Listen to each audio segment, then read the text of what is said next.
한국 곳곳에는 세계 어디에 내놔도 손색 없는 명품들이 있습니다. 일례로 유네스코가 세계유산으로 등재한 명품 갯벌이 있고, 이 갯벌에서 생산하는 명품 김은 전 세계인들의 입맛을 사로잡으며 매년 수출량이 폭발적으로 늘고 있습니다. 그래서 한국의 갯벌을 유럽의 북해 갯벌, 아마존강 하구 갯벌, 미국 동부 해안 갯벌, 캐나다 동부 해안 갯벌과 더불어 세계 5대 갯벌로 꼽죠. 그런데 이 갯벌에서는 김이나 굴과 같은 해산물만 생산되는 것은 아닙니다. 소금도 생산되는데 우리나라, 특히 신안에서 생산하는 천일염은 프랑스의 게랑드 소금, 이탈리아의 코마치오 소금과 더불어 세계 3대 명품으로 꼽히는데요. 천일염은 바닷물을 염전으로 끌어들여 이를 증발시켜 얻는 소금으로 바람과 태양의 도움 없이는 생산이 불가능합니다. 특히 전남 신안은 조수간만의 차가 크고 경사가 완만한 천혜의 자연환경에다 최대 40m에 이르는 펄 갯벌 퇴적층이 있어 어마어마한 미네랄을 함유하고 있습니다. 그래서 여기에서 끌어들인 바닷물을 증발시켜 만든 천일염 속에는 칼륨, 마그네슘, 아연, 칼슘, 무기질이 많아 명품 중에 최고 명품으로 꼽히는데요. 그런데 아마 이런 분들도 계셨을지도 모르겠습니다. 지금 세계에서 가장 중요한 금속 중 하나인 리튬은 광석보다 소금에서 얻는 것이 훨씬 품질이 좋은데, 우리나라에서 세계 3대 명품으로 꼽히는 천일염을 생산한다면 리튬을 기대해 볼 수 있지 않느냐 말이죠.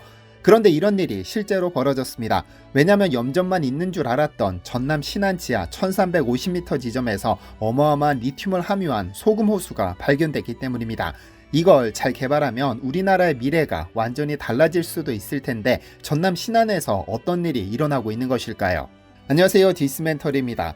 지난 5월 중순 광물 생산업체 KVL 등에 따르면 신안의 아페도 일대 염전 아래에 일반 해수보다 90배 가까이 높은 리튬이 함유된 소금 호수가 발견됐다고 밝혔습니다. 국내 최초로 지하 1350m 아래에 리튬이 다량 함유된 염호로 추정되는 지하 안반 해수층이 발견됐다는 것인데, 한국에서 리튬이 함유된 염호가 발견된 것이 처음이기 때문에 상당한 관심을 끌었습니다. 리튬이 발견된 지역은 하부 백악기 시대 화산 폭발로 인해 지하 해수층의 화산재 퇴적암의 일종의 응해암으로 이뤄진 안반층이 형성되어 소금호수일 가능성이 높은 것으로 알려졌는데요. 이와 관련 기업들은 토지 매입에 대한 계약을 체결하고 물리탐사 및 지표조사를 통해 매장량과 정확한 위치를 알아보기 위해 국가공인 전문기관에 의뢰해 사업 타당성 검토를 시작했습니다.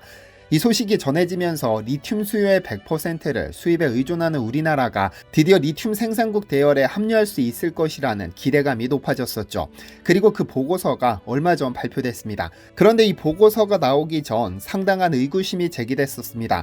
왜냐하면 그간 2차 전지에 사용되는 고농도 리튬은 해발 4000m가 넘는 남미 고산지대에 편중되어 있고, 국내 굴지 대기업은 현지 광산을 개발하는데 수년간의 시간과 비용을 투자한다는 취지를 근거로 들었습니다.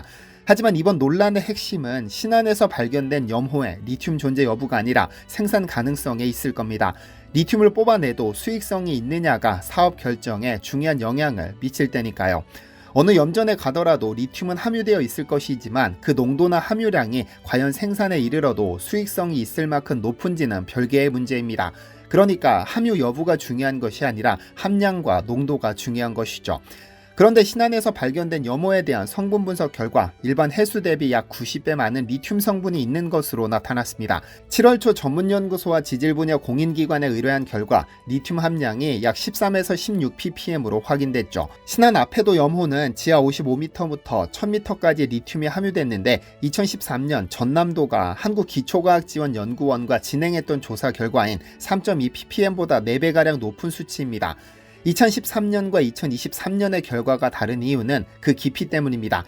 지하 300m까지는 빗물이 섞여 함량이 적지만 550m 이하로 내려가면 빗물이 섞이지 않은 순수 소금물이기 때문에 리튬 함량이 크게 늘어난다는 설명인데요. 실제로 이번 조사에서도 지하 300m 미만에서는 3ppm 수준으로 낮았지만 550m 이하에서는 높은 함량이 나타났죠. 그런데 수치로 보자면 중남미 염호의 리튬 함량에 비해서 상당히 낮은 수준이기는 합니다. 보통 세계 최고 함량을 가졌다는 칠레 북부 아타카마 염호의 리튬 함유량이 1570ppm으로 알려져 있죠. 이에 대해 테라사이언스 반봉찬 신안 리튬 사업단장은 다른 염호의 리튬 함량이 얼마라고 이야기하는 것은 그대로의 염호 속 함량을 이야기하는 것이 아니라 농축된 이후의 함량을 이야기하는 것으로 아페도 염호와 단순 비교 대상이 아니며, 이번 보고서를 기반으로 공업용 리튬 연간 1만 톤 생산을 목표로 사업을 추진할 것이라고 밝혔습니다. 조사 결과에 따르면 신안 앞에도 염호는 농축 시 900ppm에 이르는데 칠레나 아르헨티나, 볼리비아의 염호보다 수치는 낮지만 자원 빈국인 한국에서는 감사한 수치가 아닐 수 없습니다. 그런데 이 정도 함량이라면 사업이 가능한 것일까요? 네, 보고서가 거짓이 아니라면 충분히 가능할 것으로 보입니다. 왜냐하면 리튬 세계 최대 생산국인 중국이 이미 해수에서 리튬을 추출하고 있기 때문이죠. 그런데 신안에서 만약 리튬을 추출하게 된다면 전혀 새로운 방식이 될 것으로 보고 있습니다. 왜냐하면 현재 전 세계적으로 활발하게 연구 중인 리튬 직접 추출 기술을 사용할 예정이기 때문이죠. 사실 이 DLE는 골드만삭스가 잠재적인 게임 체인저라고 언급했을 만큼 중요한 기술입니다. 골드만삭스는 올 4월 23일 발간한 보고서에서 DLE 기술을 구현하면 해수 프로젝트를 통해 리튬 공급을 크게 늘릴 수 있는 잠재력이 있는데 리튬 생산량을 거의 2배로 증가시키는 수준이라고 밝혔습니다.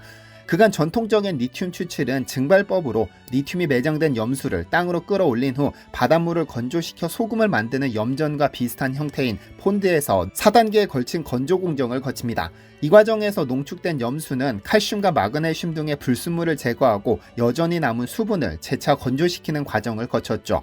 그냥 보기에도 꽤 오랜 시간이 걸릴 겁니다. 하지만 DLE는 염수에서 직접 리튬만 추출하기 때문에 회수율이 높고 저농도에서도 추출이 가능할 뿐 아니라 리튬 추출까지 걸리는 시간이 상당히 단축됩니다. 그래서 현재 전 세계 모든 국가가 목숨 걸고 이 기술 개발에 나선 상황인데요. 테라사이언스 반봉찬 사업단장은 약 40년간의 재련 노하우를 바탕으로 최대 94%까지 리튬의 회수가 가능하다는 자신감을 보이면서 약 140조 원의 가치를 가질 신안에서 큰 꿈을 꾸고 있습니다. 과연 1년 후, 아니 10년 후 이 자신감이 어떤 결과물로 나오게 될지 상당히 궁금해집니다. 그런데 바닷물에서 직접 리튬을 추출하는 방식은 전 세계적으로도 활발한 연구 분야이고 실제로 사용되고 있기도 하지만 한국에서는 좀 더 특별한 방식이 개발되기도 했습니다.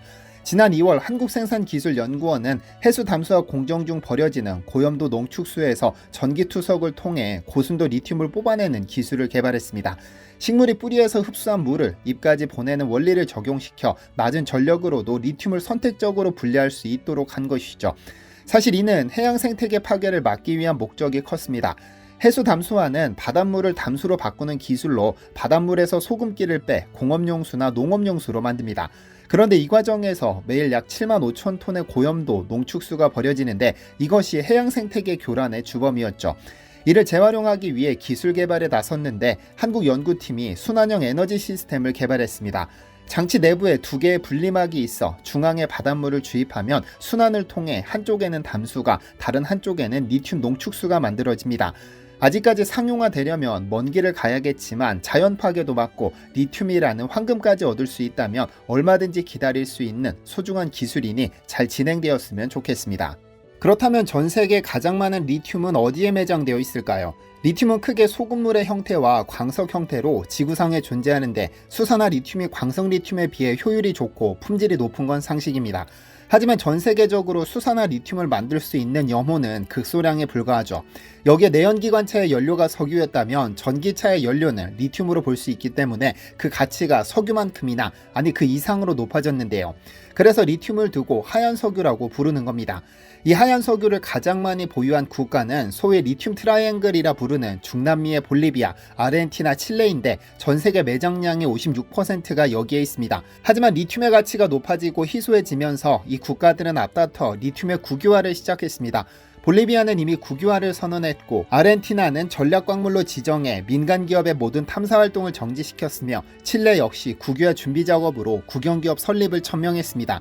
리튬이 매장된 국가는 극히 한정적이라서 너도 나도 국유화를 선언하고 있는데 전기차가 많아질수록 리튬은 부족해질 겁니다.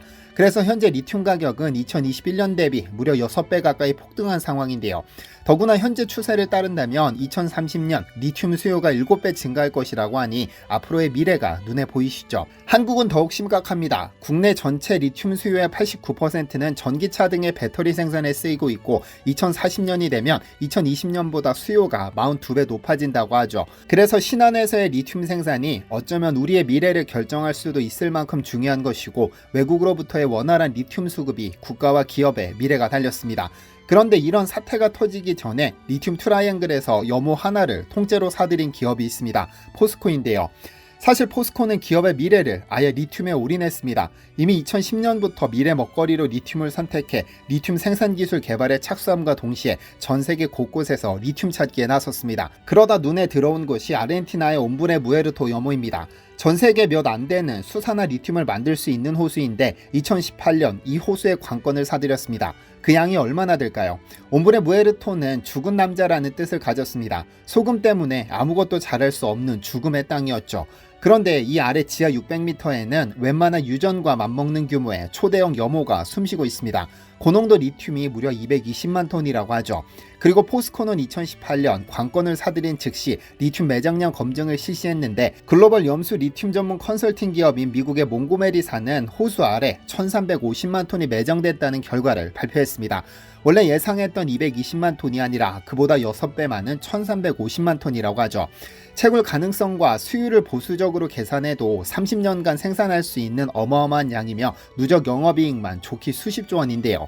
인수 당시 3,119억 원의 가치는 리튬 가격이 급등하면서 200배 가까이 뛰었습니다. 이에 지난 2022년 3월에는 1조 700억 원을 투자해 연간 2만 5천 톤 규모의 생산 능력을 갖춘 염수 리튬 공장 1단계를 착공했고 8개월 뒤에는 1조 4천억 원을 추가로 투자해 2024년에는 5만 톤으로 생산 능력이 늘어납니다. 그렇다면 리튬 1350만 톤으로 생산 가능한 전기차는 몇 대나 될까요? 무려 4억 대에 육박합니다. 2022년 한 해 전 세계에서 판매된 전기차가 800만 대니 포스코가 얼마나 대단한 호수를 인수한 것인지 감이 오시죠? 하지만 놀라운 사실은 리튬 농도에 있습니다. 소금물 1리터에 얼마나 많은 리튬을 함유하고 있는지에 따라 그 품질이 결정되는데 수치가 높을수록 좋은 것으로 평가됩니다. 옴브레 무에르토 염호는 1리터당 921mg의 리튬을 함유해 아르헨티나 염호뿐 아니라 전 세계에서도 최고 수준으로 알려졌습니다. 어쨌든 포스코는 수산화 리튬의 원료가 되는 탄산 리튬을 생산하는 상공정은 아르헨티나에서 수산화 리튬을 직접 생산하는 하공정은 국내에 두기로 결정하고 지난 6월에는 전남 율촌 산업단지에 국내 최초 2차전지 소재용 수산화 리튬 공장을 착공했습니다. 연간 2만 5천 톤 규모의 2차전지용 수산화 리튬을 생산해 2028년까지 리튬 생산을 최대 10만 톤까지 확장시킬 계획입니다. 잠시 언급했듯 전 세계적으로 리튬을 함유한 염호는 극소수에 불과한데 신안에서 리튬이 함유된 지하 안반 해수층이 발견된 것은 희소식이 아닐 수 없습니다. 아직까지 좀 더 많은 조사가 필요하고 생산까지 이르려면 적지 않은 시간이 필요하겠지만 현재 카자흐스탄에서 리튬을 탐사 중인 한국지질자원연구원은 신안 아페도 지역은 중국보다 높은 수치의 리튬 함량을 가졌을 것으로 보고 있습니다. 좋은 결과가 나온다면 제 채널에서 또 한번 깊이 다뤄보도록 하겠습니다. 시청해주셔서 감사합니다. 디시멘터리에서는 여러분의 제보를 기다립니다. 제 채널에서 다뤘으면 좋겠는 뉴스 또는 널리 알려졌으면 하는 영상은 디시멘터리 네이버.com으로 보내주시면 소중히 제작하겠습니다. 시청해주셔서 감사합니다.